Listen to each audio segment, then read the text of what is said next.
అనేది అనుకోవడం లేదు. ఎందుకు అంటే మన మీదనే చాలా సమస్యలు, మన మీదనే చాలా మంది కళ్ళు, మన మీదనే చాలా మంది అపోహలు, మన మీదనే చాలా మంది వీళ్ళు ఎందుకు వేస్ట్, వీళ్ళకి ఎందుకు పెట్టుబడి పెట్టాలి, ఎందుకు వీళ్ళంతా వేస్ట్, ఏదో ఇంటికి ఇస్తే పంపిస్తారు అనేది మనల్ని చులకన చూసేవాళ్ళం. అందుకని మీరు బాగున్నారని చెప్పడం జరిగింది, కానీ నేను బాగున్నానైతే మీరు బాగున్నారని అయితే నేను అనుకోవడం లేదు. ఉండాలంటే ఏం చేయాలి?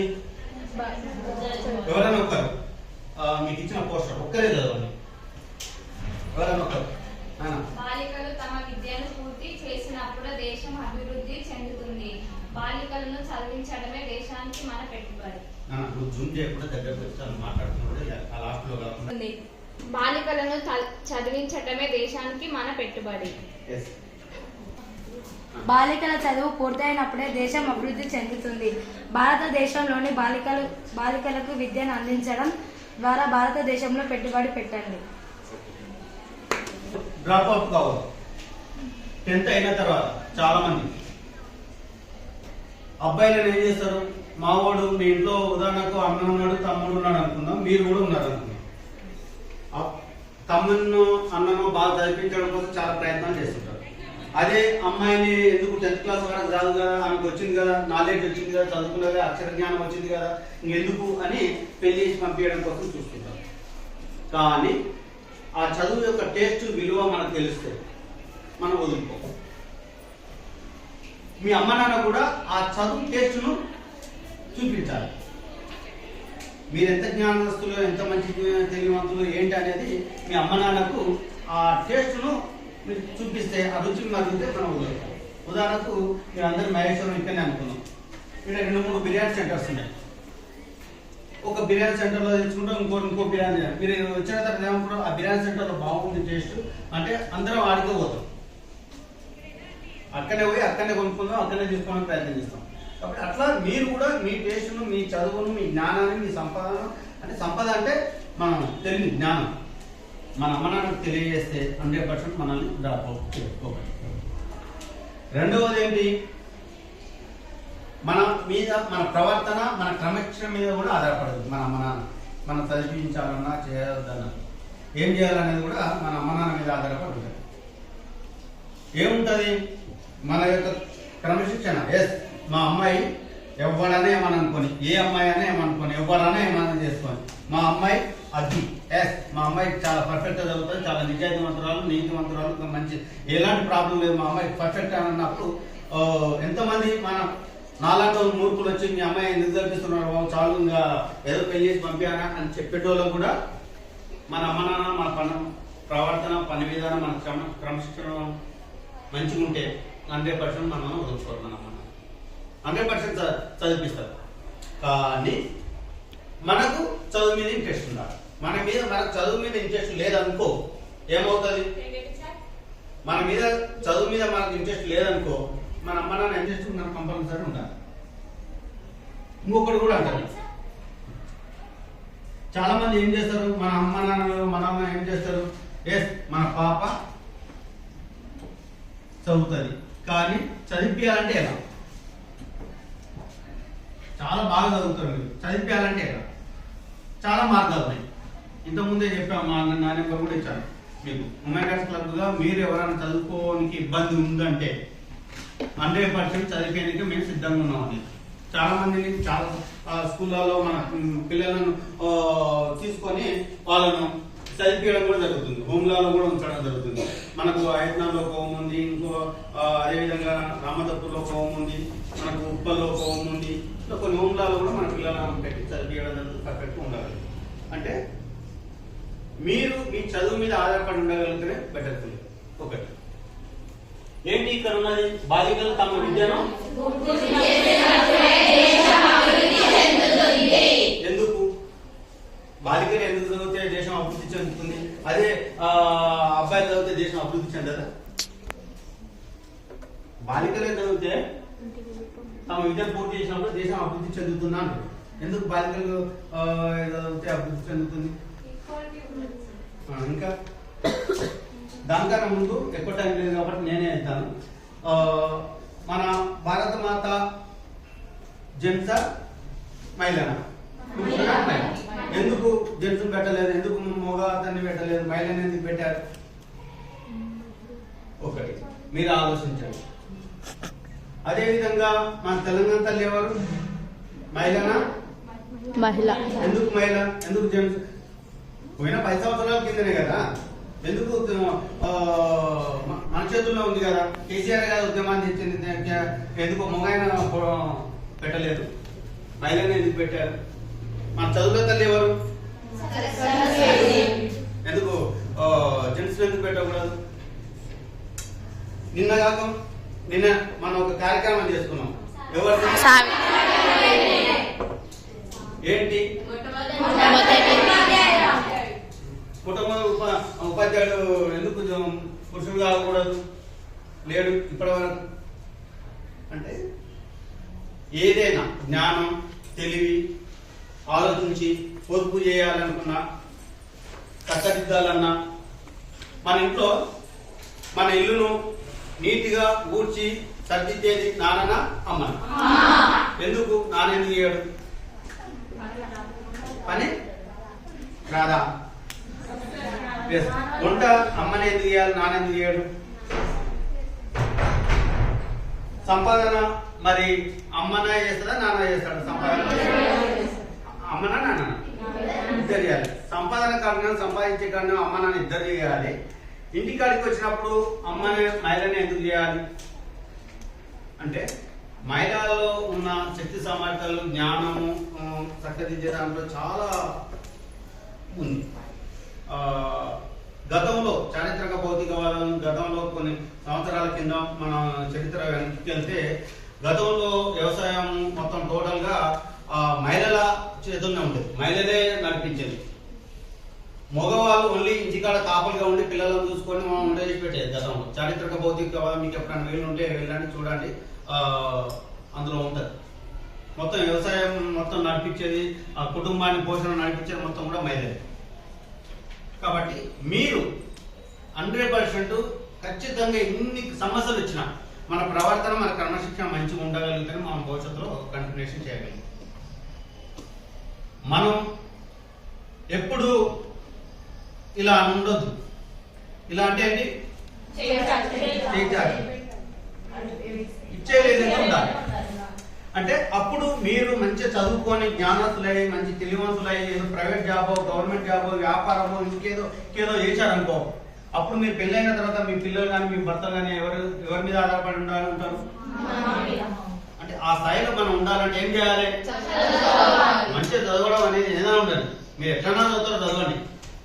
మీకు ఏ జ్ఞానం ఉందో, ఏ విధంగా ఉందో, సైన్స్ లో ఉందా, ఇంగ్లీష్ లో ఉందా, ఇంకే సబ్జెక్ట్ లో ఉందా, లేకపోతే ఆటలు ఉన్నారా, గేమ్స్ లో ఉన్నారా, లేకపోతే ఎటువైపు ఉన్నారో చూడండి. మీకు ఏ థింకింగ్ ఉంటే, ఏ నాలెడ్జ్ ఉంటే అటువైపు మీరు ప్రయాణం చేయాలి. అటువైపు పోవడం కోసం మీ టీచర్స్ మీ తల్లిదండ్రులు చెప్పండి, మిమ్మల్ని ప్రోత్సహించడం కోసం చేస్తారు. పివి సింధు ఎందుకు గేమ్స్ కు వరకే పోయింది? చాలా మంది ఉన్నారు మనకు మహిళలు, చూడండి. అంటే ఒకవైపు మనకు మన ఆలోచన, మన థింకింగ్, మన తెలివితేటలు, మన క్రమశిక్షణ, మన పని విధానం బట్టి మనకు ఒకవైపు ఉన్నదనుకో మన గోల్, అటువైపు మనల్ని ఎంకరేజ్ చేసే విధంగా అటు ఫ్యూచర్ లో మనం క్లిక్ అవుతాం.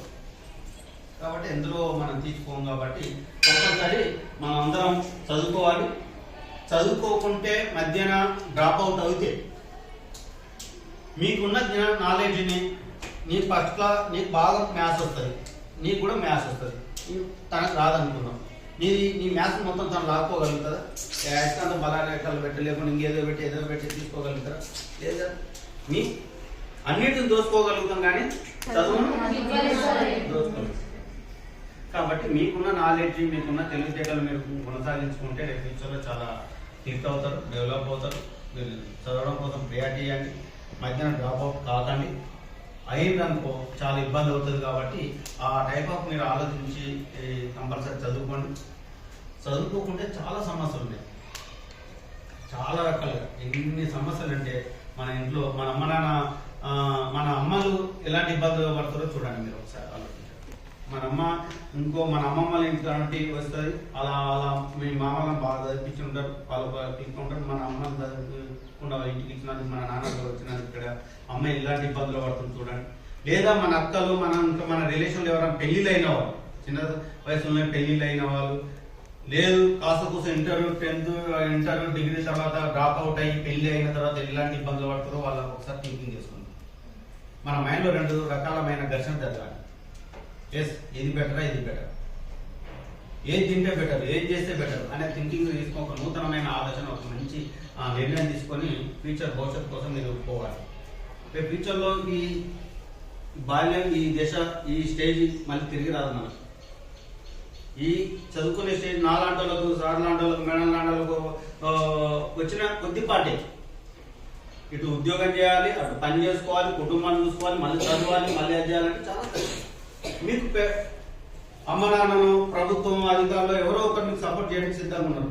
ఎన్జిఓస్, స్వచ్ఛంద సంస్థలు ఎవరైనా కాబట్టి ఆ టైంలో వాల్యుబుల్ మీరు తీసుకోవాలి. అమ్మ నాన్న మీకేం పని చెప్పారు, చెప్తే మా ఇంటి కాడ పని చెప్తారు, కానీ సంపాదించే పని అయితే చెప్పారు. పోయి అడగరా అని చెప్పారు, లేకపోతే ఇంకో పని చేసి కూలి పని చేసి ఇంకేదో పని చేసి చెప్పారు. చెప్పుండొచ్చు. నా చిన్నతనంలో నేను కూడా పనిపోయాను. పేద అమ్మ నాన్న సంపాదన లేన సందర్భంలో కొంత ఖాళీ ఉన్న టైంలో కూడా కూలిపోయిన సందర్భాలు ఉన్నాయి. చాలా ఇళ్ళు, చాలా కుటుంబాలు. మీ దాన్ని ఉండొచ్చు, కానీ అధిగమించేటట్టు ఉండాలి. చాలా మంది ఒకసారి బ్యాక్ వెళ్ళి చూడాలి. చాలా మంది కష్టపడి కూలి పని చేసుకుంటూ స్కూల్ వదిలిపెట్టిన తర్వాత పెండ తీసో లేకుండా ఇంకేదేదో సమ్ పనులు చేసి మళ్ళీ చదువు మీద ప్రయారిటీ పెట్టి చదువుకొని పిక్ అయిన వాళ్ళు ఉన్నారు, చరిత్రలో నిలిచిన వాళ్ళు ఉన్నారు. సమస్యలు మనకే వస్తాయి. పుట్టగానే ఏడవైనా సమస్యతో ఏడుతూనే పుడతాం. చనిపోయేంత వరకు సమస్య లేదు. ఎవరికైనా, ఏ జీవితాన్ని సమస్య లేదా అనేది లేదు, కానీ సమస్యను అధిగమించాలి. దాన్ని ఏ విధంగా మనం తెలివిగా దాన్ని అధిగమించాలనేది మీరు ఆలోచించి ఫ్యూచర్లో చదువుకోవడం కోసం ప్రయత్నం చేయండి. కంపల్సరీ 100% డ్రాప్ అవుట్ కామ్ అనేది మీ వ్యక్తిగతం మీరు ట్రై చేయండి. అమ్మ నాన్న వయసు వచ్చే వరకు వీళ్ళతో ఎందుకు ఎంతో అంత కట్నం ఇచ్చేసి పెళ్లి చేసి పంపిస్తే చాలు, వీళ్ళతో మళ్ళీ ఎక్కువ చదువుకుంటే కూడా మళ్ళీ ఎక్కువ కట్నాలు వస్తుంది అని కూడా అంటారు. కానీ చాలా మంది చదువుకొని సంపాదించుకొని ఉద్యోగాలు వచ్చిన తర్వాత కూడా ఏదో ప్రైవేట్ గవర్నమెంట్ ఏదో ఒకటి వచ్చిన తర్వాత కూడా ఫ్రీగా చేసుకునే వాళ్ళు కూడా చాలా మంది ఉంటారు. అంటే అతని సంపాదన ఇన్కమ్ కదా, కాబట్టి మన ఇన్కమ్ మనం అది చేసుకోకూడదు. కాబట్టి మన సంపద చాలా మనం బంగారం గండిలాగా మనం అమ్మాయిలు అంటారు. కాబట్టి చాలా చదువుకుంటే జ్ఞాన సంపద తెలివి బాగుంటుంది. కాబట్టి ఆ తెలివిని కంటిన్యూ చేస్తూ మనం కంపల్సరీ మీ చదువును చదివించడం పెట్టుబడి. అది అమ్మ నాన్న వ్యవసాయం చేసే వాళ్ళు ఎంతమంది ఉన్నారు ఇక్కడ? చేతులు ఏమవుతుందండి. వ్యవసాయం చేసే వాళ్ళు ఉన్నారు, కిరాణా షాపు నడిపించే వాళ్ళు ఉన్నారు, ఆటో నడిపే వాళ్ళు ఉన్నారు, ఎన్నో తన పనిచేసే వాళ్ళు ఉన్నారు. వ్యవసాయం పనిచేసే వాళ్ళు అమ్మ నాన్న ఏం పెట్టుబడి పెడతారు? డబ్బు పంటరానికే పూలు, విత్తనాలు, చాలా రకాల పెట్టుబడి పెడతారు. లాస్ట్ లాభం వస్తుంది. అదే కిరాణా షాప్లో పెట్టుబడి డబ్బులు పెట్టి కొన్ని తీసుకొని వచ్చిన తర్వాత లాభం వస్తుంది. అదే ఆటో డబ్బులు పెట్టి డబ్బులు పెట్టి కొనుక్కున్న తర్వాత దాని మీద మన డబ్బులు ఆదాయం వస్తుంది. ఏదైనా అమ్మాయిలు చదువును బాలికలను చదివించడమే దేశానికి మనం పెట్టే పెట్టుబడి. అది 100%. మీ ఇంట్లో అమ్మాయి చదువుకుని ఇంటికి వెళ్ళాలన్నట్టుగా మన ఇల్లు, మన ఊరు, మన ప్రాంతం, మన రిలేషన్, మన బంధువులు, మన మండలం, మన జిల్లా, రాష్ట్రం, దేశం కూడా బాగుపడే అవకాశం ఉంది. కాబట్టి బాగా చదువుకోవడం కోసం ప్రియారిటీ అండి. చదువు చాలా వెరీ వెరీ ఇంపార్టెంట్. దాన్ని కంటిన్యూషన్ చేయాలని కోరుకుంటూ మీ అందరూ కూడా బాగా చదివే ప్రయత్నం చేసి ముందుకు వెళ్ళాలని కోరుకుంటూ మీ అందరూ కూడా మరొకసారి నూతన సంవత్సరం ప్లస్ అదేవిధంగా మన సావిత్రిబాయి పూలే జయంతి శుభాకాంక్షలు తెలియజేస్తుంది. 100% అయితే డ్రాప్ అవుట్ కాకండి. మీ అందరి కేసులు అబ్జర్వేషన్ చేస్తున్నాను. నాకు ఒక అలవాటు, నేను చాలా సందర్భంలో చదువుకుంటున్నప్పటి నుండి ఉద్యమాల్లో పనిచేసినాను. 6th క్లాస్ నుండి స్టూడెంట్ ఆర్గనైజేషన్లో ఉన్నాను, ఇంటర్మీడియట్ వరకు స్టూడెంట్ ఆర్గనైజేషన్. ఇప్పుడు కూడా బయట సమాజంలో తిరుగుతున్నా చూస్తున్నాను. కానీ కొందరు ముఖాల్లో ఏదో ఒక విధమైన అది ఉంది. మనకు ఆ అపోహలు వద్దు. చదువుతాం, మీరు చదువు అంటే భయపడద్దు. 100% చదువు అంటే భయపడదు, టీచర్స్ అంటే భయపడదు, అమ్మ నాన్న అంటే భయపడదు. మీకున్న డౌట్ క్లియర్ చేసుకోగలిగితే మనం ఎంతవరకైనా పోగలుగుతాం. మా అంటే కొడతారు, చంపనైతే చంపరు కదా. అమ్మ నాన్న కానీ టీచర్స్ కానీ చదువు గురించి, మన బతుకు తెరువు గురించి, మన గురించే నాలెడ్జ్ గురించే చెప్తారు కదా. మొక్క ఉంగది మానవ ఉంగనట్టుగా తర్వాత ఫ్యూచర్లో మనం డెవలప్ కావాలని అవుతాము. ఈ స్టేట్ పోతే మళ్ళీ రాదు కదా. కాబట్టి ఆ థింకింగ్ ఆలోచన మీరు ఆలోచించి క్లిక్గా అంటే కంపల్సరీ చదవండి. చదువుకున్న తర్వాత మీరంతా అదవుతారని కోరుకుంటూ మీ అందరూ కూడా మరొకసారి థ్యాంక్స్ తెలియజేస్తూ చివరిగా ఒక గ్రూప్ ఫోటో తీసుకున్న తర్వాత మనం వెళ్ళిపోదాం. ఆలోపు మీకు ఇచ్చిన పోస్టర్స్ ఒక్కసారి ఇలా పట్టుకోండి నాన్న. ఇక్కడ నుండి తీసుకురా నాన్న.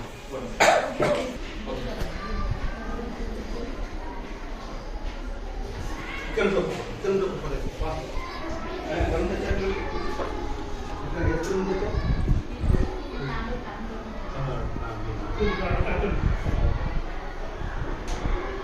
అంటే మన దాంట్లో ఉమెన్ క్లబ్ ఉండదు కదా, దాంట్లో క్లబ్ లీడర్స్ ఇంతకుముందు ఉన్నప్పుడు అది 5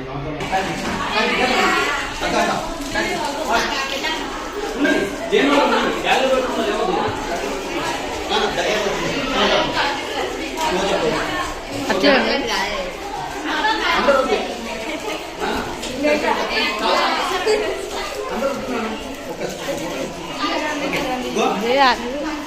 ఒక ఫోటో ఇస్తాను.